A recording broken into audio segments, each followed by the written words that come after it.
বিসমিল্লাহির রহমানির রহিম। আপনারা লক্ষ্য করতেছেন আমরা এই মুহূর্তে অবস্থান করছি খাজারঘাট কাঠের ব্রিজের উপরে। এই ব্রিজটি কোদালকাটি রাজীবপুরের একমাত্র স্থলপথের সংযোগ মাধ্যম। দীর্ঘদিন ব্রিজটি ব্যবহারের কারণে চলাচলের অনুপযুক্ত হয়ে গেছে। যানবাহন পারাপার এখন অত্যন্ত ঝুঁকিপূর্ণ।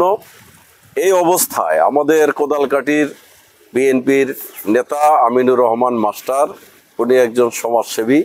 যেখানেই রাস্তাঘাটের মানুষের চলাচলে বিড়ম্বনা, সেখানেই কোনো না কোনো অবলম্বন নিয়ে আমিনুর রহমান জনসাধারণের পাশে থাকার চেষ্টা করে।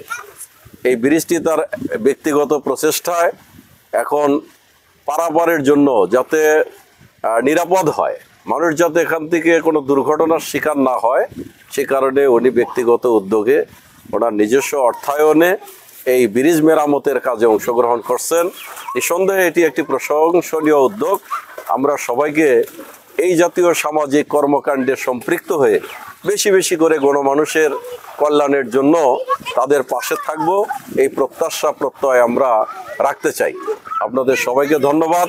আগামী দিনে আমরা এটি যেন একটি কাঠের ব্রিজ না হয়ে একটি পাকা সেতুতে পরিণত হয়ে কোদালকাটি রাজীবপুরের জনসাধারণের সকল প্রকার যানবাহন চলাচলের উপযুক্ত মাধ্যম হয়, সেই প্রত্যাশা আমরা করব এবং প্রশাসনকে এই ব্যাপারে দৃষ্টি দেওয়ার জন্য সদাই অনুরোধ রাখছি।